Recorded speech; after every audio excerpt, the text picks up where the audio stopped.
السلام علیکم۔ پیش خدمت ہے کہانی امرو کا ہنگامہ۔ اس بار خواجہ امرو عیار پر دوسری شادی کرنے کا بھوت سوار ہوا تھا۔ اس کی بیوی کو خواجہ کے ارادوں کا علم ہوا تو اس کے ہاتھوں کے طوطے اڑ گئے۔ وہ بھاگی بھاگی دربار امیر حمزہ میں پہنچی۔ امیر حمزہ اس وقت مسند شاہی پر بیٹھے کسی اہم معاملہ پر وزیروں سے صلاح و مشورہ کر رہے تھے۔ دہائی ہے حضور، امرو کی بیوی چلائی۔ او کیا ہوا تمہیں؟ امیر حمزہ نے چونک کر پوچھا۔ علی جا، خواجہ دوسری شادی کرنا چاہتا ہے، اسے روکیے، امرو کی بیوی نے آنسو بہاتے ہوئے کہا۔ امیر حمزہ مسکرا کر بولے، تو کیا ہوا؟ ہمارے مذہب میں دوسری شادی جائز ہے، مگر حضور میرا کیا بنے گا؟ میری سوکن تو مجھے جینے نہیں دے گی، خواجہ بھی مجھے نظر انداز کر دے گا۔ اتنے میں امرو بھی وہاں آ گیا۔ اس نے بیوی کی بات سن لی تھی۔ اس نے امیر حمزہ کو سلام کیا۔ یہ کیا چکر ہے خواجہ؟ امیر حمزہ بولے، سنا ہے تم دوسری شادی کر رہے ہو۔ حضور آپ میری بیوی کی بات پر ذرا بھی یقین نہ فرمائیں۔ امرو بولا، مجھ بڈھے کھوسٹ کو کون رشتہ دے گا؟ کیا میری یہ عمر ہے کہ دوسری شادی کروں؟ حضور اس نے خود مجھ سے کہا تھا۔ بیوی بولی، کیا تم نے اسے بتایا تھا کہ تم دوسری شادی کر رہے ہو؟ امیر حمزہ نے امرو سے پوچھا۔ حضور میں نے اسے بتایا تھا، مگر میں نے دوسری کی بجائے تیسری شادی کرنے کا کہا تھا۔ تیسری؟ امیر حمزہ ہنس کر بولے، تمہاری دوسری شادی تو ہوئی نہیں، پھر تیسری کیسے کر لو گے؟ دوسری شادی میں سال بعد کروں گا حضور۔ فی الحال تو آپ مجھے تیسری شادی کی اجازت دیں تاکہ میں آج ہی سے تیاری شروع کر دوں۔ حضور آپ نے سن لیا؟ بیوی جل کر بولی، یہ آپ سے بھی مذاق کر رہا ہے۔ امرو نے امیر حمزہ سے کہا، علی جا آپ کوئی فکر نہ کریں، اس سے میں خود ہی نپٹ لوں گا۔ دیکھا حضور، اب یہ گھر جا کر مجھے پیٹے گا۔ بیوی نے فریاد کی۔ امرو اسے گھر لے جاؤ۔ امیر حمزہ بولے، اسے کچھ نہ کہنا، نہ ہمیں دوبارہ شکایت ملنی چاہیے۔ بہت بہتر حضور، آپ کا حکم سر آنکھوں پر، امرو نے ادب سے کہا۔ پھر امرو نے بیوی کا ہاتھ پکڑا اور اسے کھینچتا ہوا دربار سے باہر لے آیا۔ گھر آ کر اس نے بیوی سے سخت لہجے میں کہا، خبیث کی بچی، تجھے میری شکایت کرنے کی جرت کیسے ہوئی؟ میں تمہاری ہڈیاں توڑ دوں گا۔ جاؤں حضرت کے پاس؟ بیوی نے دھمکی آمیز لہجے میں کہا، اور امرو اسے گھورتا ہوا اپنے کمرے کی طرف چل دیا۔ وہ نہیں چاہتا تھا کہ اس کی بیوی امیر حمزہ سے جا کر دوبارہ اس کی شکایت کرے، اس لیے وہ اپنا غصہ پی گیا تھا۔ وہ کمرے میں بیٹھ کر سوچنے لگا کہ شادی کہاں اور کیسے کی جائے۔ اپنے ملک میں تو کوئی ایسا نہ تھا جو اسے اپنی بیٹی کا رشتہ دیتا، اور نہ ہی کوئی لڑکی اس سے شادی کرنے پر آمادہ ہوتی۔ بس ایک ہی طریقہ تھا کہ وہ عیاری سے خود کو جوان بناتا اور پھر کہیں کوشش کرتا۔ ابھی وہ سوچ ہی رہا تھا کہ فرش پھٹا اور اس میں سے کاغذ کا بنا ہوا ایک پتلا برآمد ہو گیا۔ طلسم ہوشربا کے شاہی دربار میں اس وقت طلسم کے کئی نامی گرامی جادوگر موجود تھے۔ افراسیاب ان سے باتیں کر رہا تھا۔ گفتگو کا موضوع دنیا کا عیار ترین امرو تھا، جس نے اپنی عیاریوں سے طلسم ہوشربا کے جادوگروں کو اتنا پریشان کیا تھا کہ ان کے ذہنوں پر ہر وقت امرو ہی چھایا رہتا تھا، اور وہ امرو سے انتقام لینے کے طریقے سوچتے رہتے تھے۔ امرو کا قتل تم سب پر واجب ہے، افراسیاب کہہ رہا تھا۔ اس نے طلسم کے بیشتر گھروں کو اجاڑا ہے، کئی بچے یتیم اور بیویاں بیوہ کی ہیں، امیروں کو لوٹ کر کنگال کر دیا ہے۔ میرا محل بھی کئی بار لوٹا ہے اور 2-3 بار شاہی خزانہ بھی خالی کر گیا ہے۔ اتنے جرائم کے باوجود تم میں سے کوئی اسے گرفتار کرنے کی جرت نہیں کر سکا۔ میں مانتا ہوں کہ وہ دنیا کا سب سے بڑا عیار ہے، مگر تم بھی تو دنیا کے بڑے جادوگروں میں سے ہو، ایک ہی منتر سے اسے بھسم کر سکتے ہو۔ کئی بار میں نے سوچا ہے کہ خود اسے گرفتار کروں، مگر ایک بادشاہ کے لیے بہت شرم کی بات ہے کہ وہ ایک معمولی آدمی کو خود گرفتار کرے، جبکہ اس کی رعایا میں تم جیسے ہزاروں زبردست جادوگر بھی ہوں۔ حضور آپ نے میرا خون کھولا دیا ہے، ایک جادوگر اٹھ کر جوش سے بولا۔ مجھے اجازت دیں کہ میں امرو کو گرفتار کر کے آپ کے قدموں میں لا ڈالوں۔ نہیں جوان، تمہیں ابھی زیادہ تجربہ نہیں۔ امرو کی گرفتاری کے لیے کسی تجربہ کار اور جہان دیدہ جادوگر کو جانا چاہیے۔ افراسیاب نے مسکرا کر کہا۔ بائیں جانب سے ایک اور جادوگر اٹھا۔ اس کا نام بگلا جادوگر تھا، کیونکہ اس کی ٹانگیں بگلے کی طرح لمبی تھیں۔ حضور اگر آپ میری بڑائی نہ سمجھیں تو میں کہتا ہوں کہ میں امرو کو زمین سے بھی نکال لانے کی صلاحیت رکھتا ہوں۔ آپ ایک بار مجھے آزما کر دیکھیں۔ مجھے تمہارے دعویٰ پر یقین ہے بگلا جادوگر، افراسیاب نے کہا، مگر امرو کسی عورت کا نہیں، ایک ایسے مرد کا نام ہے جو ہمیں ناکو چنے چبوا چکا ہے، اس لیے مجھے ذرا خوف ہے کہ تم اس کے ہاتھوں نہ مارے جاؤ۔ یہ خیال ہی آپ چھوڑ دیں حضور، بگلا جادوگر جوشیلے لہجے میں بولا۔ میری ماں نے میرا نام بگلا یوں ہی نہیں رکھا، میں اپنے دشمنوں پر اس طرح جھپٹتا ہوں جیسے بگلا دریا میں تیرتی ہوئی مچھلیوں پر جھپٹتا ہے اور انہیں سنبھلنے کا موقع دیے بغیر چونچ میں داب لیتا ہے۔ گویا تم جادوگر نہیں سمندری بگلے ہو، افراسیاب نے ہنس کر کہا۔ مگر تم امرو کو گرفتار کب کرو گے؟ اس وقت تو وہ اپنے ملک میں ہے، یہ آپ مجھ پر چھوڑ دیں، میں اسے یہاں آنے پر مجبور کر دوں گا۔ بگلا جادوگر بولا۔ اچھا پھر میں تجھے اجازت دیتا ہوں، افراسیاب نے مسکراتے ہوئے کہا، مگر یہ سوچ لو کہ تمہیں زندہ رہنا ہے، تمہاری 2 نوجوان بیٹیاں ہیں اور ایک بوڑھی بیوی بھی، اگر تم مر گئے تو ان کا کیا بنے گا؟ اور ہاں، جب امرو طلسم میں داخل ہو تو مجھے ضرور اطلاع دینا، تاکہ اگر وہ تمہارے ہاتھوں بچ جائے تو میں کسی دوسرے کو اس کی گرفتاری کے لیے بھیج دوں۔ حضور آپ دعا کریں، باقی میں جانوں اور امرو جانے۔ خداوند سامری نے چاہا تو کل شام تک امرو بندہ ہوا آپ کو مل جائے گا، بگلا جادوگر نے بڑے فخر سے کہا۔ پھر وہ دربار سے نکل آیا، سارا راستہ سوچتا ہوا اپنے گھر پہنچا۔ اس کا محل شہر سے باہر باغ کے پاس تھا۔ ایک کمرے میں بیٹھ کر اس نے منتر پڑھا، فوراً ہی طلسمی پتلا برآمد ہوا اور وہ پتلے کو ہدایات دینے لگا۔ امرو نے کاغذی پتلے کو دیکھا تو سمجھ گیا کہ وہ طلسمی ہے اور کسی جادوگر نے اسے اس کے پاس بھیجا ہے۔ پتلے کے ہاتھ میں ایک سڑ بند لفافہ تھا۔ اس نے امرو کو سلام کیا اور خاموشی سے لفافہ اس کے ہاتھ میں تھما کر واپس فرش میں سما گیا۔ امرو سوچنے لگا کہ اسے خط بھیجنے والا کون ہو سکتا ہے۔ چند لمحے اندازہ لگاتا رہا، پھر لفافہ کھول کر اس میں سے ایک تحریر شدہ پرچہ نکالا اور پڑھنے لگا۔ لکھا تھا، پیارے بیٹے امرو، خداوند تمہیں سلامت رکھے اور تمہاری عمر ہزاروں برس کرے۔ میں ایک بہت بڑی مصیبت میں مبتلا ہو گیا ہوں۔ میری نوجوان لڑکی سلیقہ جادوگرنی نے کل رات تمہیں خواب میں دیکھا تھا اور تم پر ایسی فریختہ ہوئی کہ اب تک اس کی زبان پر تمہارا نام ہے۔ اس نے مجھے دھمکی دی ہے کہ اگر میں نے اس کی شادی تمہارے ساتھ نہ کی تو وہ زہر کھا کر مر جائے گی، کیونکہ یہ میری اکلوتی لڑکی ہے اور میری تمام جائیداد کی وارث ہے، اس لیے میں اس کی خواہش پوری کرنا چاہتا ہوں۔ اگر تم اس سے شادی کر لو تو کروڑوں دینار کی جائیداد، 3 محل اور 500 مربع زمین تمہیں دے دوں گا۔ تم جلد از جلد آنے کی کوشش کرو، ورنہ سلیقہ بیٹی تمہاری جدائی کے غم میں رو رو کر مر جائے گی۔ افراسیاب چاہتا ہے کہ میں سلیقہ کی شادی اس کے بیٹے سے کر دوں، مگر میں نے انکار کر دیا ہے کیونکہ میں تمہیں داماد بنانا چاہتا ہوں۔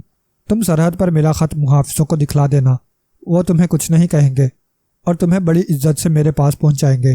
شام سے پہلے پہلے آنے کی کوشش کرو، فقط تمہارا ہونے والا سسر، بگلا جادوگر۔ خط پڑھ کر امرو کی خوشی سے باتیں کھل گئیں اور وہ مسرت سے اچھلنے کودنے لگا۔ خدا نے بیٹھے بٹھائے اس کے لیے رشتے کا بندوبست کر دیا تھا، رشتہ بھی ایسا کہ کروڑوں دینار کی جائیداد، محل اور زمین بھی ملنے والی تھی۔ پھر لڑکی بھی جوان تھی اور بوڑھی بیوی سے نجات ملنے والی تھی۔ اے تمہارا دماغ تو خراب نہیں ہو گیا؟ کیوں اچھل کود رہے ہو؟ اچانک ایک آواز آئی۔ امرو نے چونک کر دروازے کی طرف دیکھا تو اس کی بیوی وہاں کھڑی اسے گھور رہی تھی۔ یہ خط کس کا ہے؟ بیوی نے مشکوک ہو کر پوچھا۔ اور اتنے خوش کیوں ہو؟ امرو نے خط زنبیل میں ڈالتے ہوئے کہا، خوش اس لیے ہوں کہ مجھے تم ایسی خوبصورت اور جوان بیوی ملی ہے، اور یہ خط افراسیاب کا ہے۔ اس نے مجھے قتل کرنے کی دھمکی دی ہے۔ جاؤ، کیوں مذاق کرتے ہو خواجہ؟ بیوی شرما کر بولی، ایمان سے سچ کہہ رہا ہوں۔ امرو نے اسے بے وقوف بناتے ہوئے کہا، مجھ پر یقین نہیں تو جا کر آئینہ دیکھ لو۔ اپنی تعریف سن کر وہ اتنی خوش ہوئی کہ وہ خط کا ذکر بھی بھول گئی اور آئینہ دیکھنے دوسرے کمرے میں بھاگ گئی۔ امرو نے دل ہی دل میں اسے کوسا اور طلسم ہوشربا جانے کی تیاری کرنے لگا۔ چند منٹ بعد وہ تیار ہو کر کمرے سے نکلا تو بیوی نے حیرت سے اس کی طرف دیکھا۔ کہاں جا رہے ہو خواجہ؟ کیا کھانا نہیں کھاؤ گے؟ بیوی نے پوچھا۔ میں ذرا رقم کا بندوبست کرنے جا رہا ہوں، واپس آ کر کھانا کھاؤں گا، امرو بولا۔ رقم؟ وہ کس لیے؟ بیوی نے حیران ہو کر پوچھا۔ میں چاہتا ہوں کہ تم سے دوبارہ شادی کروں، خود دلہا اور تمہیں دلہن بنا ہوا دیکھوں، امرو نے مکاری سے کہا، اور اس کی بیوی نے سر جھکا لیا۔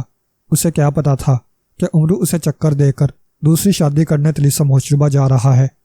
سرحد پر پہنچتے ہی امرو کو محافظوں نے گھیر لیا، کیونکہ وہ اس وقت اپنی اصلی شکل میں تھا۔ امرو نے سوچا کہیں وہ اسے گرفتار کر کے افراسیاب کے پاس نہ لے جائیں۔ اس نے بگلا جادوگر کی ہدایت کے مطابق اس کا خط نکال کر محافظوں کو دکھایا۔ خط دیکھ کر محافظوں کے سردار نے امرو کو سلام کیا۔ کوئی خطا ہو گئی ہو تو معاف کرنا امرو، ہمیں معلوم نہیں تھا کہ تم بگلا جادوگر کے داماد بننے جا رہے ہو، سردار نے کہا۔ پھر اس نے ایک منتر پڑھ کر زمین پر پاؤں مارا، فوراً ہی ایک طلسمی تخت نمودار ہو گیا سردار نے امرو کو تخت پر بیٹھنے کا اشارہ کیا، پھر 4 محافظ بھی اس کے حکم سے تخت پر بیٹھ گئے اور سردار کے حکم پر تخت زمین سے بلند ہو کر بگلا جادوگر کے محل کی جانب اڑنے لگا۔ طلسمی تخت تھا، اس لیے اس کی رفتار بھی بہت زیادہ تھی۔ وہ آدھے گھنٹے میں 1000 میل کا سفر طے کر کے بگلا جادوگر کے محل میں پہنچ گیا۔ تخت محل پر اترا تو بگلا جادوگر امرو کا استقبال کرنے کے لیے اپنی ایک بیٹی کے ہمراہ وہاں موجود تھا۔ شاید اسے محافظوں کے سردار نے امرو کی آمد کی اطلاع دے دی تھی۔ امرو شرماتا ہوا تخت سے اترا اور بالکل دامادوں کی طرح آگے بڑھ کر بگلا جادوگر کے گھٹنوں کو چھوا۔ سلام قبول کرو سسر جان، اس نے جادوگر سے کہا۔ سلام قبول کیا بیٹے امرو، بگلا جادوگر نے محافظوں کو واپس جانے کا اشارہ کرتے ہوئے مسکرا کر کہا۔ کیا یہی میری بیوی ہے؟ امرو نے اس کی خوبصورت بیٹی کو دیکھتے ہوئے کہا۔ نہیں، وہ اندر تمہارا انتظار کر رہی ہے، بگلا جادوگر بولا۔ آؤ میرے ساتھ۔ امرو بگلا جادوگر کے ساتھ چل دیا۔ لڑکی وہیں کھڑی بگلا جادوگر کو گھور رہی تھی، اس کی آنکھوں میں نفرت تھی۔ بگلا جادوگر امرو کو محل کے ایک کمرے میں لے گیا، وہاں شاندار بستر بچھا ہوا تھا۔ تم یہاں بیٹھو، میں اسے لاتا ہوں، بگلا جادوگر بولا اور کمرے سے نکل گیا۔ مگر پھر اچانک اس نے واپس آ کر امرو پر ایک پھونک ماری اور امرو ایک آہنی پنجرے میں بند نظر آنے لگا۔ ہا ہا ہا ہا ہا ہا، بگلا جادوگر کے منہ سے کہہ نکلنے لگے۔ امرو حیران و پریشان ہو گیا، اسے بگلا جادوگر سے کسی فریب کی توقع نہیں تھی۔ اگر کوئی شک و شبہ ہوتا تو وہ بھیس بدل کر چوری چھپے وہاں پہنچتا۔ یہ کیا چکر ہے سسر جان؟ امرو نے ذرا غصے سے پوچھا۔ سب قسمت کا چکر ہے پیارے، بگلا جادوگر ہنس کر بولا۔ تمہاری قسمت میں قید اور میری قسمت میں تمہاری گرفتاری کا کارنامہ انجام دینا لکھا تھا، مگر یہ تو فریب ہے، دھوکہ ہے سسر جان، امرو گرایا۔ بکواس بند کرو امرو، بگلا جادوگر دھاڑا۔ محبت اور جنگ میں سب جائز ہے، اور آئندہ مجھے سسر نہ کہنا، ورنہ زبان گدی سے کھینچ کر ہتھیلی پر رکھ دوں گا۔ سسر نہ کہوں تو کیا خسرا کہوں؟ امرو نے غصے سے کہا۔ معلوم ہوتا ہے تمہاری زبان بند کرنا ہی پڑے گی، تبھی تم خاموش رہو گے، بگلا جادوگر دان پیس کر بولا۔ تم نے میری زبان بند کی تو میں تمہارا ناطقہ بند کر دوں گا سسر خبیث، امرو گرا کر بولا۔ اور ایک بات یاد رکھ لو، میں تمہاری بیٹی سلیقہ سے شادی کیے بغیر طلسم سے واپس نہیں جاؤں گا، تم واپس جانے کے قابل ہی نہیں رہو گے، بگلا جادوگر بولا۔ افراسیاب کے دربار میں تمہارے ٹکڑے اڑا دیے جائیں گے، اتنا کہہ کر وہ کمرے سے باہر نکل گیا۔ پنجرے میں بند امرو بگلا جادوگر کی مکاری پر پیچ و تاب کھا رہا تھا۔ طلسمی پنجرے سے باہر نکلنا اس کے بس کی بات نہیں تھی، اور بگلا جادوگر اسے ساتھ لے کر دربار کی طرف روانہ ہونے والا تھا۔ امرو دل ہی دل میں بگلا جادوگر کو کوس رہا تھا اور اس سے انتقام لینے کا طریقہ سوچ رہا تھا۔ نہ صرف انتقام لینا تھا بلکہ اس کی لڑکی سلیقہ جادوگرنی سے شادی بھی کرنی تھی۔ ادھر بگلا جادوگر اپنے کمرے میں بیٹھا امرو کی گرفتاری کی خوشی میں شراب پی رہا تھا۔ اس کی لڑکی سلیقہ جادوگرنی اور اس کی بیوی بھی وہاں موجود تھیں۔ بیوی نے اسے مبارکباد دی تھی، جبکہ اس کی لڑکی خاموش بیٹھی کچھ سوچ رہی تھی۔ جادوگر کی دوسری لڑکی باغ میں سیر کرنے گئی تھی۔ دفتن بگلا جادوگر کو خیال آیا کہ افراسیاب کے پاس امرو کو لے جانے سے پہلے افراسیاب کو اپنی کامیابی کی خبر دے دے۔ اس نے ایک منتر پڑھ کر فرش پر پھونکا، ایک طلسمی پتلا نمودار ہوا اور اس نے جادوگر کو سلام کیا۔ شہنشاہ افراسیاب کی خدمت میں میرا سلام پیش کرو اور انہیں اطلاع کرو کہ میں نے امرو کو گرفتار کر کے طلسمی پنجرے میں بند کر دیا ہے۔ دوپہر کا کھانا کھانے کے بعد اسے دربار میں پیش کروں گا۔ پیغام سن کر طلسمی پتلا فرش میں غائب ہو گیا۔ اس کے جانے کے بعد بگلا جادوگر نے بیوی سے کہا، دسترخوان لگاؤ، میں کھانا کھا کر جاؤں گا۔ بیوی اٹھنے لگی تو سلیقہ جادوگرنی نے کہا، دسترخوان میں لگاتی ہوں۔ اتنا کہہ کر وہ اٹھی اور کمرے سے نکل آئی، مگر باورچی خانے میں جانے کی بجائے وہ اس کمرے کی جانب چل دی جس میں امرو قید تھا۔ کمرے میں داخل ہو کر اس نے پنجرے میں بند امرو سے کہا، امرو، میرا نام سلیقہ ہے، میرے باپ نے تم سے دھوکہ کیا ہے، اس لیے مجھے تم سے ہمدردی ہے۔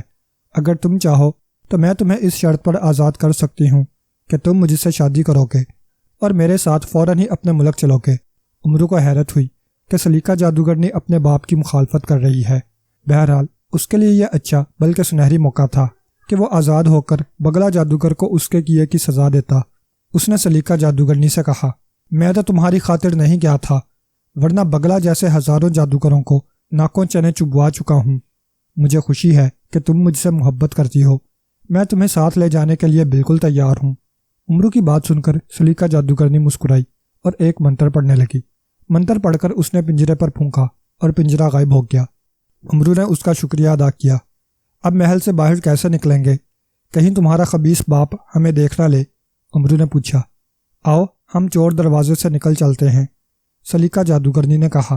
امرو اس کے ساتھ چل دیا۔ سلیقہ جادوگرنی اسے چور دروازے سے باہر لائی۔ محل کے عقب میں گھنے پودوں والا باغ تھا۔ سلیقہ جادوگرنی نے ایک منتر پڑھ کر زمین پر پاؤں مارا۔ فوراً ہی زمین سے ایک طلسمی گھوڑا برآمد ہوا۔ آؤ امرو، یہ ہوائی گھوڑا ہمیں چند ہی منٹ میں تمہارے ملک پہنچا دے گا۔ امرو نے مسکرا کر کہا، تمہیں بہت جلدی ہے اور میں سوچ رہا ہوں کہ پہلے وہ بتاشے کھائے جائیں جو میں تم سے شادی کی خوشی میں کھانے کے لیے ساتھ لایا تھا۔ جیسے تمہاری مرضی، مگر جلدی کرو، کہیں میرے باپ کو پتہ نہ چل جائے۔ سلیقہ جادوگرنی نے ادھر ادھر دیکھ کر کہا۔ امرو نے زنبیل سے بتاشوں کا لفافہ نکال کر اس کے سامنے کرتے ہوئے کہا، پہلے تم کھاؤ۔ سلیقہ جادوگرنی کو اپنے باپ کا خطرہ تھا۔ اس نے جلدی جلدی بغیر سوچے سمجھے 2-3 بتاشے کھائے، مگر پھر لہرا کر گر پڑی۔ وہ بے ہوش ہو چکی تھی۔ امرو نے اسے ہلا جلا کر دیکھا اور پھر اسے اٹھا کر قریبی گھنے پودے کی آڑ میں چلا گیا۔ وہاں اس نے آدھ گھنٹہ صرف کیا اور پھر اسی چور دروازے کی طرف چل دیا جس سے سلیقہ جادوگرنی کے ساتھ باہر آیا تھا، مگر موجودہ حلیہ میں اسے کوئی پہچان نہیں سکتا تھا۔ بگلا جادوگر اور اس کی بیوی کھانے کا انتظار کر رہے تھے۔ جب زیادہ دیر ہو گئی تو بگلے نے بیوی سے کہا، ذرا دیکھنا، سلیقہ ابھی تک کھانا لے کر نہیں آئی، مجھے دیر ہو رہی ہے۔ بیوی اٹھ کر کمرے سے باہر نکلی تو سامنے سے سلیقہ آتی دکھائی دی۔ بگلا جادوگر کی بیوی نے حیرت سے کہا، سلیقہ بیٹی، کیا کرتی پھر رہی ہو؟ تمہارے باپ نے دربار جانا ہے اور تم نے ابھی تک کھانا نہیں لگایا۔ ابھی لگاتی ہوں امی جان، میں ذرا پیشاب کرنے چلی گئی تھی، سلیقہ جادوگرنی نے کہا۔ آپ چلیں، میں وہیں کھانا لاتی ہوں۔ اس کی ماں واپس بگلا جادوگر کے کمرے میں آئی اور اس سے بولی، لا رہی ہے۔ پھر وہ دونوں انتظار کرنے لگے۔ چند منٹ بعد سلیقہ جادوگرنی کھانے کا تشت اٹھائے کمرے میں داخل ہوئی۔ او، تم نے خود کیوں تکلیف کی؟ بگلا جادوگر بولا، کیا کنیزیں مر گئی تھیں؟ ابا جان، کبھی مجھے بھی خدمت کرنے دیا کریں، سلیقہ جادوگرنی نے کہا۔ اچھا اچھا، بگلا جادوگر نے مسکرا کر کہا، تم بہت اچھی بیٹی ہو۔ سلیقہ جادوگرنی نے کھانے کا تشت ان کے سامنے میز پر رکھ دیا۔ سلیقہ جانے لگی تو بگلا جادوگر نے بیوی کی طرف دیکھا۔ بیوی کو بھی حیرت ہوئی تھی۔ سلیقہ بیٹی، کیا تم نہیں کھاؤ گی؟ اس نے پوچھا۔ نہیں امی، میرے پیٹ میں ذرا گڑبڑ ہے، پھر کھا لوں گی۔ آپ کھائیں تو تھوڑا سا چورن سامری کھا لو، بگلا جادوگر نے کہا۔ ابھی ٹھیک ہو جاؤ گی۔ بہت بہتر، سلیقہ جادوگرنی نے کہا اور کمرے سے باہر نکل گئی۔ میں نے محسوس کیا ہے کہ امرو کی گرفتاری کے بعد سے سلیقہ بہت خاموش ہے، بگلا جادوگر نے بیوی سے کہا۔ ہاں، شاید اسے تمہاری عیاری پسند نہیں آئی، بیوی نے کہا۔ بگلا جادوگر خاموش رہا۔ وہ دونوں کھانا کھانے لگے، مگر چند منٹ بعد ہی ان کے سر چکرانے لگے۔ بگلا جادوگر نے چاہا کہ کوئی منتر پڑھ کر خود پر پھونکے، مگر منتر پڑھنے سے پہلے ہی وہ کرسی سے گر کر بے ہوش ہو گیا۔ اس کی بیوی اسے سنبھالنے کے لیے اٹھی، مگر دوسرے ہی لمحے لڑکھڑا کر گری اور دوبارہ نہ اٹھ سکی۔ وہ بھی بے ہوش ہو چکی تھی۔ یقیناً کھانے میں کوئی نشہ آور چیز شامل تھی۔ ان کے بے ہوش ہونے کے 2 منٹ بعد سلیقہ جادوگرنی کمرے میں آئی۔ ان کی حالت دیکھ کر وہ مسکرائی اور پھر کمرے کا دروازہ اندر سے بند کر لیا۔ وہ دراصل عیانوں کا عیار امرو تھا۔ اس نے اپنی شکل سلیقہ جادوگرنی جیسی بنائی ہوئی تھی اور لباس بھی اسی کا پہنا ہوا تھا، جبکہ اصل سلیقہ جادوگرنی اس کی زنبیل میں بند تھی۔ اس نے روکنے عیاری سے اپنی شکل بگلا جادوگر جیسی بنائی اور اس کی بیوی کو اپنا ہم شکل بنا ڈالا۔ پھر اس نے لباس بھی تبدیل کر لیا اور ان دونوں کے ہاتھ پاؤں باندھ دیے۔ اس کام سے فارغ ہو کر وہ کمرے سے باہر نکلا اور دوسرے کمروں کی تلاشی لینے لگا۔ ایک کمرے میں دولت کا انبار لگا ہوا تھا۔ امرو کے منہ میں اتنی دولت دیکھ کر پانی بھر آیا۔ اس نے ساری دولت اپنی زنبیل میں منتقل کر لی۔ خالی کمرے کو تالا لگا کر پہلے کمرے میں آ گیا۔ اس نے بگلا جادوگر کو ایک چارپائی کے نیچے چھپانے کے بعد تالی بجائی۔ فوراً ہی ایک غلام اندر آیا۔ یہ امرو عیار ہے، امرو نے اپنی ہم شکل جادوگر کی بیوی کی طرف اشارہ کر کے کہا۔ اسے افراسیاب کے دربار پہنچا دو، میرا سلام کہنا اور بتا دینا کہ میں پیٹ میں درد کی وجہ سے نہیں آ سکا۔ اگر وہ انعام دیں تو لے کر آ جانا، اٹھا لو اسے۔ غلام نے بگلا جادوگر کی بیوی کو اٹھایا اور کمرے سے باہر نکل گیا۔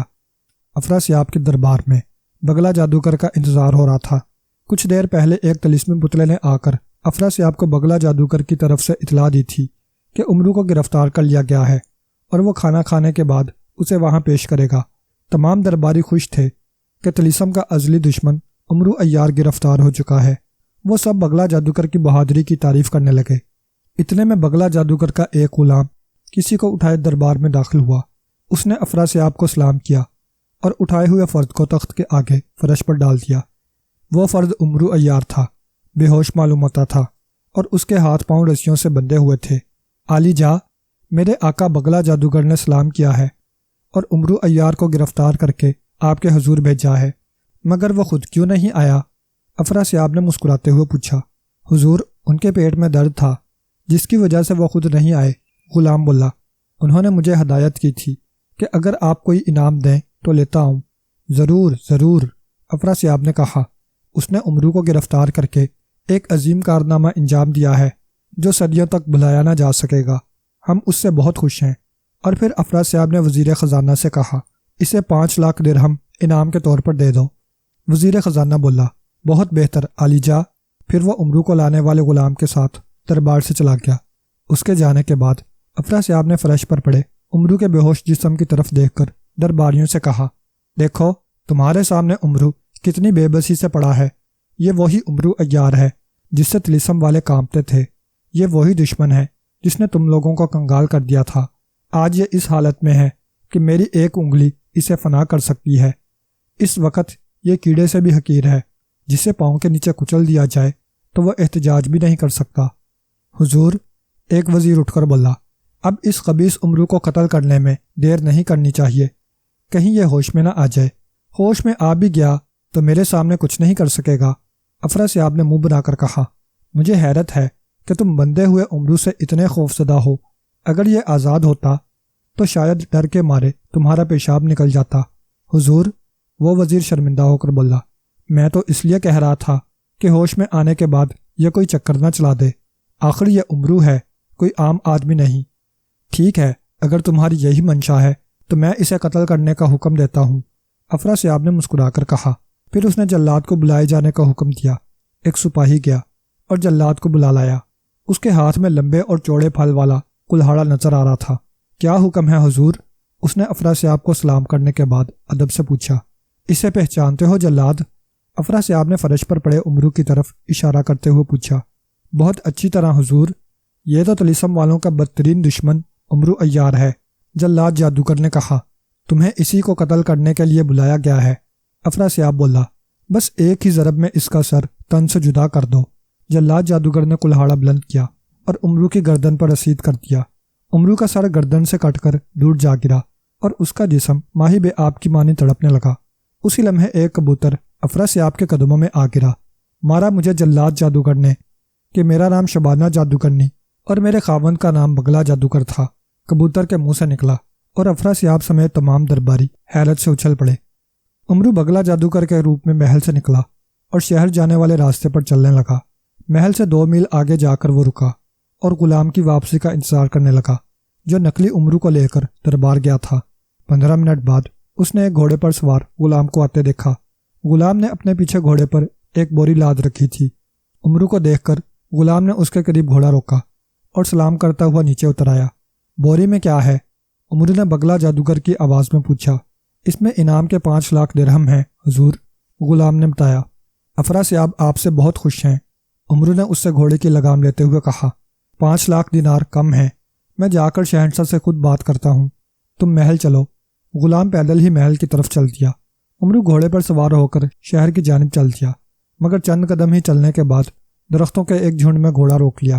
نیچے اتر کر اس نے بوری اتاری اور اس میں بھرے دینار اپنی زمیل میں بھرنے لگا۔ بوری خالی کر کے درمیان میں سے اسے کاٹا اور بوری کو قمیض کی مانند گلے میں ڈال لیا۔ اس کے بعد زنبیل سے روغن عیاری نکالا اور اپنی شکل تبدیل کرنے لگا۔ حلیہ اور شکل تبدیل کرنے کے بعد اس نے وہ گھوڑا وہیں چھوڑا اور پیدل ہی شہر کی طرف چل دیا۔ شہر میں داخل ہونے سے پہلے اس نے ایک درخت سے خشک لمبی لکڑی کاٹی اور ہاتھ میں پکڑ لی۔ شہر میں داخل ہونے کے بعد جو سب سے پہلے محل نظر آیا، اس کے پھاٹک پر پہنچ کر اس نے وہاں کھڑے دربان کو سلام کیا۔ کیا بات ہے؟ دربان نے اسے غور سے دیکھتے ہوئے پوچھا۔ یہ کس کا محل ہے؟ امرو نے پوچھا۔ یہ افراسیاب کی بھانجی کستوری جادوگرنی کا محل ہے، جس کا خاوند پچھلے ماہ امرو عیار کے ہاتھوں مارا گیا تھا، دربان نے تفصیل سے بتایا۔ بہت خوب، امرو نے سر ہلا کر کہا، گویا میں بالکل درست جگہ پہنچا ہوں۔ وہ کیسے؟ دربان نے پوچھا۔ میں صبح سے کستوری کا محل تلاش کرتا پھر رہا تھا، امرو بولا۔ بہرحال تم جا کر اسے بتاؤ کہ ملنگی جادوگر ملنے آیا ہے اور اس کی قسمت کا حال بتانا چاہتا ہے۔ دربان نے غور سے امرو کا جائزہ لیا، جو موجودہ حلیے میں واقعی ملنگی قسم کا آدمی نظر آ رہا تھا۔ دربان اندر چلا گیا۔ چند منٹ بعد واپس آ کر بولا، آؤ، مالکہ تمہارا انتظار کر رہی ہے۔ امرو اس کے ساتھ محل میں داخل ہوا۔ دربان اسے ایک کمرے کے دروازے تک چھوڑ کر واپس چل دیا۔ امرو کمرے میں داخل ہوا۔ اندر ایک زر و نگار کرسی پر کستوری جادوگرنی بیٹھی تھی۔ وہ جوان اور خوبصورت تھی۔ امرو نے سلام کیا۔ کیسے آنا ہوا ملنگی جادوگر؟ اس نے غور سے امرو کو دیکھتے ہوئے پوچھا۔ مجھے شہنشاہ نے آپ کی خدمت میں بھیجا ہے، امرو نے کہا۔ میں قسمت کا حال بتاتا ہوں۔ شہنشاہ نے مجھے حکم دیا ہے کہ میں آپ کا ہاتھ دیکھوں اور آپ کو بتاؤں کہ آپ کو کیا کرنا چاہیے۔ دوسری شادی ہو تو کس سے ہو، اور آپ ابھی کتنے برس اور زندہ رہیں گی؟ امرو کی باتیں سن کر وہ بہت خوش ہوئی۔ جٹ ہاتھ نکال کر آگے کرتے ہوئے بولی، تو پھر دیکھو اور بتاؤ۔ امرو بولا، ایسے نہیں، پہلے ہاتھ صابن سے دھوئیں، پھر شراب کا ایک گلاس پئیں تاکہ آپ کی تقدیر کا ذائچہ صحیح بنے، ورنہ گڑبڑ کا امکان ہے اور میں درست پیش گوئی نہیں کر سکوں گا۔ اس پر جادوگرنی حیران ہوئی مگر خاموشی سے اٹھی، الماری سے شراب اور گلاس نکال کر میز پر رکھا اور خود ہاتھ دھونے کمرے سے نکل گئی۔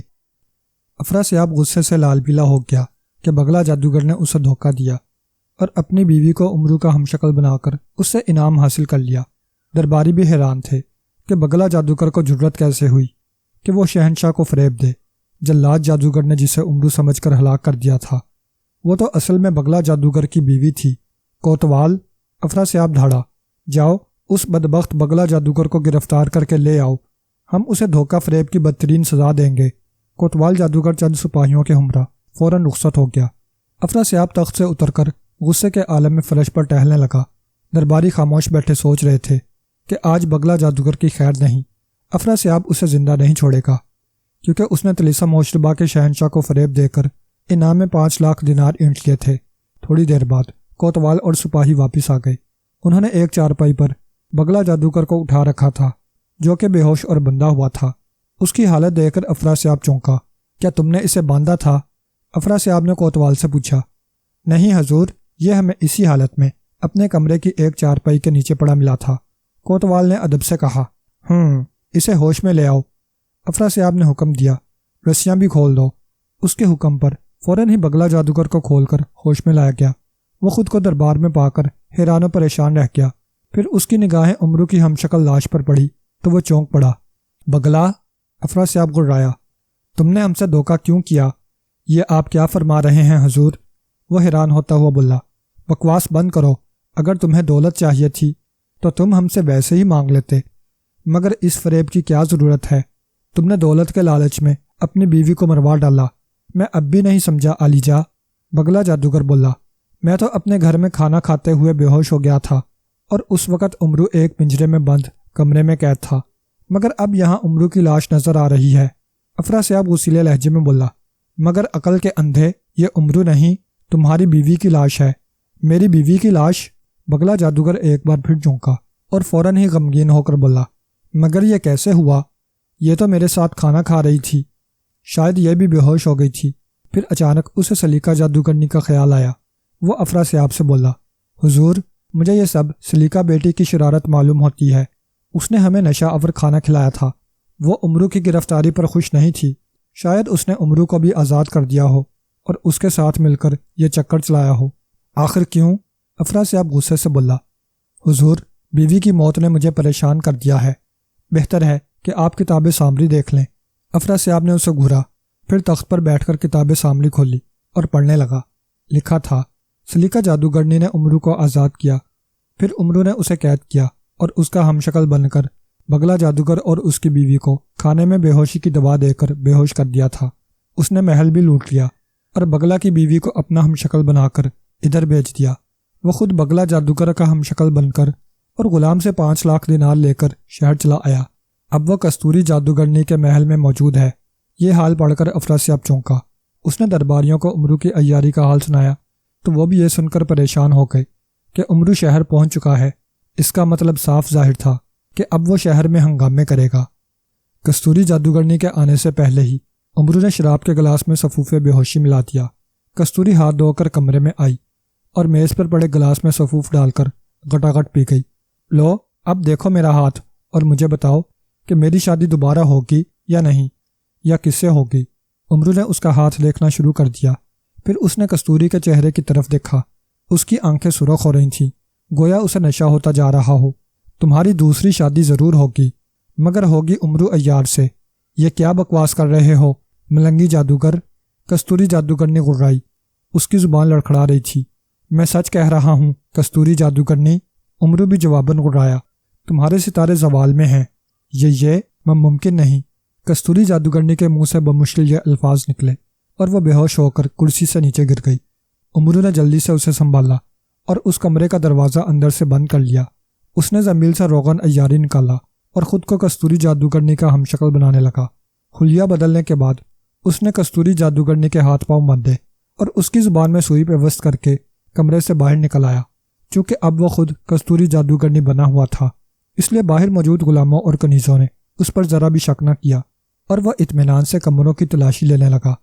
لیکن اسے مایوسی ہوئی، کسی کمرے سے بھی اسے دولت کے نام پر ایک پیسہ تک نہ ملا۔ وہ واپس کستوری جادوگرنی والے کمرے میں آیا اور اسے اٹھا کر پلنگ کے نیچے چھپانے کے بعد سوچنے لگا کہ افراسیاب کی بھانجی اتنی غریب تو نہیں ہو سکتی کہ اس کے پاس دولت نہ ہو۔ یقیناً اس نے کہیں دولت چھپا رکھی ہے۔ کہاں چھپا رکھی ہے یہ معلوم کرنا اس کا کام تھا۔ اس نے ذہن میں ایک منصوبہ بنانے کے بعد تالی بجائی۔ فوراً ہی ایک کنیز اندر داخل ہوئی۔ کیا حکم ہے مالکن؟ کنیز نے ادب سے پوچھا۔ تمہیں یاد ہے تمہارے مالک کے مرنے کے بعد میں نے وہ دولت کہاں چھپائی تھی؟ امرو نے کستوری کی آواز میں پوچھا۔ جی ہاں، آپ نے ساری دولت تہہ خانے میں رکھوا دی تھی، کنیز نے حیران ہوتے ہوئے کہا۔ اچھا جاؤ، تہہ خانے میں سے 100 دینار لے آؤ، میں تمہیں انعام دینا چاہتی ہوں، امرو نے کہا۔ انعام؟ کنیز خوش ہو کر بولی۔ مگر وہ کس بات کا؟ ارے تم بہت ذہین ہو اور تمہارا حافظہ بھی بہت تیز ہے۔ میں اس بات پر خوش ہوں کہ مجھے تم ایسی ذہین کنیز ملی ہے، امرو نے مکاری سے کہا۔ کنیز خوش ہو کر کمرے سے نکل آئی، مگر وہ یہ نہ دیکھ سکی کہ کستوری جادوگرنی یعنی امرو اس کے پیچھے ہے۔ کنیز دوسرے کمرے میں آئی اور ایک منتر پڑھ کر فرش پر پاؤں مارا۔ فوراً ہی فرش میں ایک خلا پیدا ہو گیا جس میں نیچے جانے کے لیے زینے تھے۔ وہ نیچے اترنے لگی۔ امرو دروازے کے باہر کھڑا چھپ کر دیکھ رہا تھا۔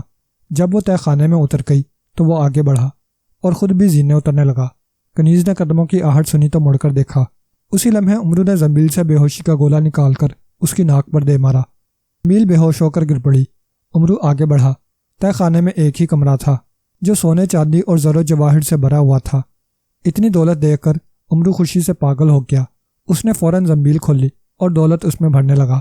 کنیز زینوں کے پاس بدستور بے ہوش پڑی تھی اور امرو جانتا تھا کہ وہ جلدی ہوش میں نہیں آ سکے گی۔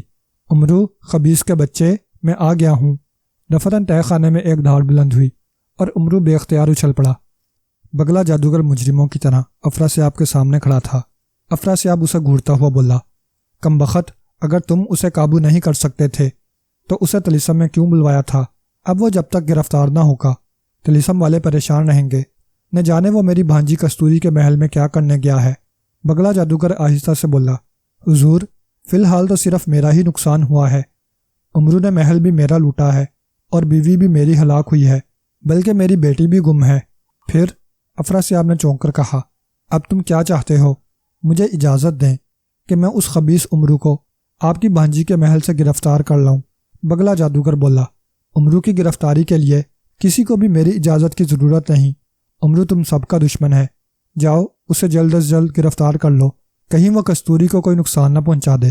افراسیاب کی بات سن کر بگلا جادوگر اس طرح دربار سے نکلا جیسے بھینس رسا توڑ کر بھاگتی ہے۔ دربار سے باہر آ کر وہ اس طرح کستوری جادوگرنی کے محل کی طرف دوڑنے لگا جیسے اس کے پیچھے موت لگی ہوئی ہو۔ اسے خطرہ تھا کہ کہیں امرو محل سے کسی اور طرف نہ نکل جائے۔ اسے یوں دوڑتا دیکھ کر راہگیر ہن سے بغیر نہ رہ سکے، مگر وہ حیران بھی تھے کہ بگلا جادوگر پر کیا مصیبت ٹوٹ پڑی ہے کہ اسے یوں بری طرح دوڑنا پڑ رہا ہے۔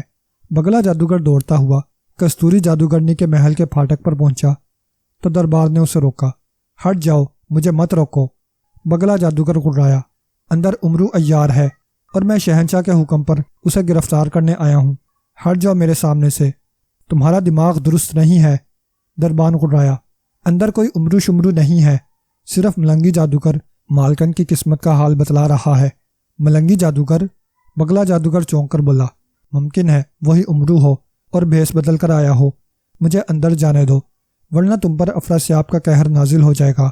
یہ دھمکی کارگر ہوئی اور دربار نے اس کا راستہ چھوڑ دیا۔ بگلا جادوگر دوڑتا ہوا کستوری جادوگرنی کے کمرے میں پہنچا۔ کمرہ خالی تھا مگر اسے کستوری کا ایک جوتا کرسی کے پاس پڑا نظر آ گیا۔ اس نے چونک کر دوسرے جوتے کی تلاش کی اور ناکام ہو کر نکل آیا۔ باہر آ کر اس نے ایک غلام سے کستوری کے بارے میں پوچھا تو اس نے ایک کمرے کی طرف اشارہ کیا۔ بگلا جادوگر تیزی سے اس کمرے میں داخل ہوا تو فرش پر تہہ خانے کا راستہ دیکھ کر اسے حیرت ہوئی۔ اس نے آگے بڑھ کر تہہ خانے میں جھانکا۔ زینوں پر بے ہوش پڑی کنیز کو دیکھ کر وہ چونکا، پھر کچھ سوچ کر وہ دبے پاؤں نیچے اترنے لگا۔ تہہ خانے کے کمرے کا دروازہ کھلا تھا۔ وہ کوئی آواز پیدا کیے بغیر دروازے تک پہنچ گیا۔ اس نے اندر کستوری جادوگرنی کو دیکھا جو ایک تھیلے میں مال و زر بھر رہی تھی، مگر تھیلا خالی نظر آ رہا تھا، جبکہ کمرے میں رکھے اکثر صندوق خالی نظر آ رہے تھے۔ بگلا جادوگر کو یہ سمجھنے میں دیر نہ لگی کہ کستوری جادوگرنی کے روپ میں وہ امرو عیار ہے۔ وہ فوراً دھاڑا، امرو خبیث کے بچے، میں آ گیا ہوں۔ اس کی دھاڑ سن کر کستوری کا ہم شکل امرو اچھل پڑا۔ پھر جو ہی اس نے مڑ کر بگلا جادوگر کو دیکھا اس کے چہرے پر ہوائیاں اڑنے لگیں۔ بگلا جادوگر آگے بڑھا اور امرو کا ہاتھ پکڑ کر ایک زوردار جھٹکا دیا۔ جھٹکا اس قدر شدید تھا کہ امرو کراہتا ہوا دروازے سے باہر جا گرا۔ ابھی اٹھنے بھی نہ پایا تھا کہ بگلا جادوگر دوبارہ اس کے سر پر پہنچ گیا۔ اس نے امرو کو ٹانگ سے پکڑا اور زینوں کی طرف گھسیٹنے لگا۔ امرو سوچ رہا تھا کہ برے پن سے بگلا جادوگر بہت ظالم معلوم ہوتا تھا۔ اس سے نیکی کی توقع ہی فضول تھی۔ وہ امرو کو کسی جھاڑی کی مانند تہہ خانے کے فرش پر گھسیٹتا ہوا زینوں کی طرف لے جا رہا تھا۔ اس وقت وہ انتہائی طیش کے عالم میں خونی درندہ معلوم ہو رہا تھا۔ اسے ذرا بھی احساس نہ تھا کہ امرو آخر انسان ہے اور گھسیٹے جانے سے اسے تکلیف ہو رہی ہوگی۔ ادھر کستوری جادوگرنی کو ہوش آیا تو وہ خود کو بندھا ہوا پا کر پریشان ہو گئی اور سوچنے لگی کہ یہ ملنگی جادوگر کی شرارت ہے۔ نہ جانے اس نے کیوں اسے بے ہوش کیا۔ اگر اس کی زبان میں سوئی پیوست نہ ہوتی تو وہ منتر پڑھ کر اپنی بندشیں کھول لیتی۔ وہ کسی نہ کسی طرح گھسٹ گھسٹ کر کمرے کے دروازے تک جا پہنچی اور پھر بندھے ہوئے پاؤں سے دروازے پر ٹھوکر ماری۔ چند لمحوں بعد ایک غلام آیا۔ اس نے کستوری جادوگرنی کو اس حالت میں دیکھا تو جلدی سے اس کے ہاتھ پاؤں کھولے۔ آزاد ہونے پر کستوری جادوگرنی نے اپنی زبان میں پیوست سوئی نکال لی۔ غلام نے کہا، مالکن، یہ کس نے کیا ہے؟ یہ اس خبیث ملنگی جادوگر کی شرارت ہے۔ تم نے اسے باہر جاتے تو نہیں دیکھا؟ وہ غصیلے لہجے میں بولی۔ نہیں، مگر میں نے تو آپ کو تہہ خانے میں جاتے دیکھا تھا۔ آپ کے ساتھ کنیز بھی تھی۔ اس کے علاوہ میں نے کچھ نہیں دیکھا۔ اس کی بات سن کر وہ چونکی اور حقیقت معلوم کرنے کے لیے تہہ خانے کی طرف دوڑی۔ تہہ خانے والے کمرے میں پہنچ کر اس نے نیچے جھانکا تو اس کا منظر دیکھ کر اسے حیرت بھی ہوئی اور غصہ بھی آیا۔ تہہ خانہ میں زینوں کے پاس اس کی کنیز بے ہوش پڑی تھی، جبکہ ایک جادوگر اس کی ہمشکل عورت کو فرش پر گھسیٹتا ہوا زینوں کی طرف لا رہا تھا۔ کستوری جادوگرنی نے ایک منتر پڑھ کر جادوگر اور اپنی ہمشکل لڑکی پر پھونکا۔ دوسرے ہی لمحے وہ دونوں آدھے آدھے فرش میں دھنس گئے۔ امرو اور بگلا جادوگر نے بیک وقت کستوری کی طرف دیکھا۔ شہزادی، میں بگلا ہوں، بگلا جادوگر جلدی سے بولا۔ اور میں بگلی ہوں، امرو نے زنانہ آواز میں کہا۔ بکواس بند کرو، تم دونوں چور اچکے ہو، کستوری جادوگرنی تہہ خانے میں داخل ہوتے ہوئے بولی۔ شہزادی، یہ امرو عیار ہے، بگلا جادوگر نے دوبارہ کہا۔ اور میں بگلا جادوگر افراسیاب کے حکم پر اسے گرفتار کرنے آیا ہوں، کیونکہ افراسیاب کو کتاب سامری سے پتہ چلا تھا کہ یہ تمہارے محل میں ہے۔ میں یہاں پہنچا تو یہ خبیث تمہارا ہمشکل بنا تمہارا خزانہ لوٹنے میں مصروف تھا۔ اس کنیز کو بھی شاید اسی نے بے ہوش کیا تھا۔ یہ بکواس کر رہا ہے شہزادی، میں تو تمہاری کنیز کی بہن ہوں۔ بگلا جادوگر نے غصے سے امرو کی طرف دیکھا مگر خاموش رہا۔ چونکہ وہ کستوری جادوگرنی کے منتر کے زیر اثر تھا اس لیے کوئی منتر نہیں پڑھ سکتا تھا، ورنہ وہ امرو کی شکل ظاہر کرنے کے لیے کچھ نہ کچھ ضرور کرتا۔ مجھے تم دونوں پر اعتبار نہیں، کستوری جادوگرنی بولی۔ بگلا جادوگر نے کہا، اس کا چہرہ رومال سے صاف کر کے دیکھ لو، یہ امرو ہی ہے۔ کستوری جادوگرنی نے کچھ سوچا، پھر رومال لے کر آگے بڑھی اور امرو کے چہرے سے روغن عیاری صاف کرنے لگی۔ امرو کی اصل شکل دیکھ کر وہ چونکی۔ تو ملنگی جادوگر بھی تم ہی بنے ہوئے تھے، اس نے دانت پیس کر کہا۔ امرو کچھ نہ بولا۔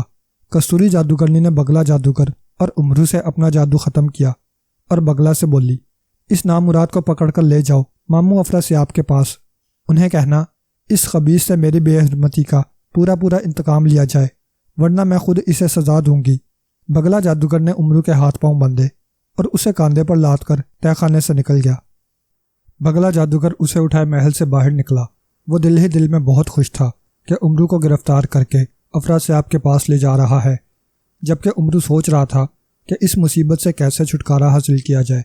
دربار ابھی دور تھا اور امرو دربار پہنچنے سے پہلے یہ مسئلہ حل کر لینا چاہتا تھا۔ اس نے ایک ویران گلی سے گزرتے ہوئے بگلا جادوگر سے کہا، بھائی بگلا، تمہیں جمشید سامری کا واسطہ، 1 منٹ کے لیے رک جاؤ۔ کیوں؟ وہ گھبرا کر بولا، میرے پیٹ میں شدید گڑبڑ ہے، پیشاب بڑے زور کا آ رہا ہے، ذرا پیشاب کرنے دو۔ امرو نے تکلیف زدہ چہرہ بنا کر کہا، ہرگز نہیں، اب تم مرنے کے بعد ہی پیشاب کر سکو گے۔ بگلا جادوگر غصے سے بولا، اور اگر دربار پہنچنے سے پہلے ہی میرا پیشاب نکل گیا تو تمہارے کپڑے خراب ہو جائیں گے۔ امرو نے جھٹ سے کہا اور بگلا جادوگر نے جلدی سے اسے زمین پر اتار دیا۔ امرو نے مسکرا کر کہا، میں پیشاب کیسے کروں؟ میرے ہاتھ پاؤں تو بندھے ہوئے ہیں۔ بگلا جادوگر نے اسے خونی نگاہوں سے دیکھا اور اس کے ہاتھ پاؤں کھول دیے۔ جلدی کرو، وہ گھبرایا۔ امرو دیوار کے ساتھ منہ دوسری جانب کر کے بیٹھ گیا۔ اس نے کنکیوں سے پیچھے دیکھا۔ بگلا جادوگر اس کی جانب پشت کیے کھڑا تھا۔ امرو نے فوراً زنبیل سے صفوف بے ہوشی نکال کر ایک چٹکی میں صفوف لیا اور اٹھ کر دبے پاؤں بگلا جادوگر کی طرف بڑھا۔ بگلا جادوگر بے خبر کھڑا تھا۔ امرو نے پیچھے سے صفوف کی چٹکی اس کی ناک پر مل دی۔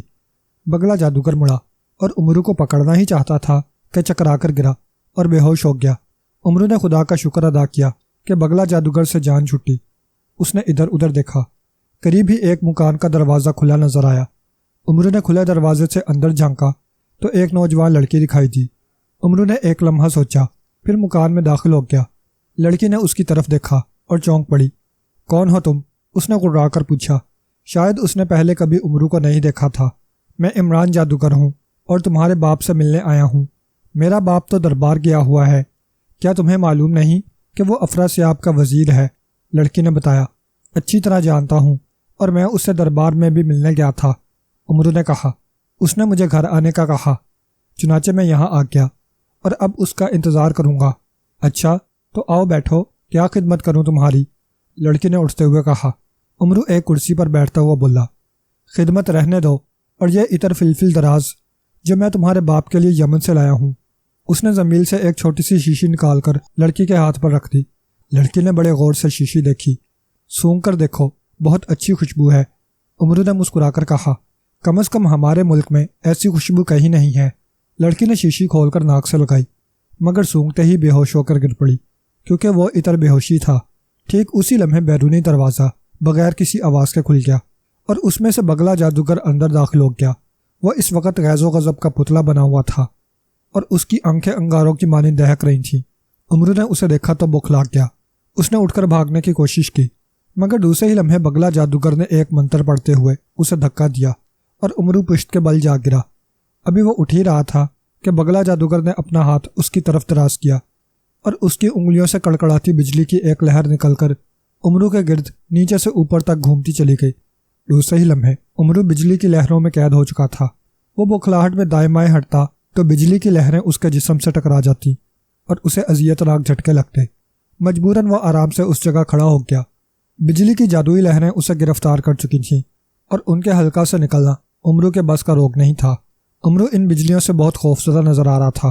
بگلا جادوگر نے ہنس کر کہا، امرو، میں چاہوں تو یہی بجلیاں تمہیں ابھی جلا کر بھسم کر ڈالیں، مگر میں تمہیں افراسیاب کے سامنے زندہ پیش کرنا چاہتا ہوں تاکہ اس کی ناراضگی دور ہو۔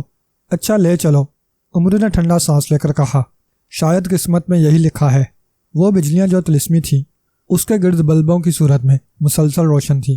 بگلا جادوگر نے انگلی سے بجلیوں کو اشارہ کیا اور وہ یکدم آہنی زنجیریں بن کر امرو کے گرد لپٹ گئیں۔ ان کی گرفت اتنی سخت تھی کہ امرو کو اپنی ہڈی پسلیاں ٹوٹتی محسوس ہوئیں۔ بگلا جادوگر نے زنجیر کا دوسرا سرا تھاما اور امرو کو مکان سے باہر لا کر افراسیاب کے دربار کی طرف کھینچنے لگا۔ بازار سے گزرتے ہوئے لوگوں نے اسے دیکھا تو اس کی گرفتاری اور بے بسی پر کہکے لگانے لگے۔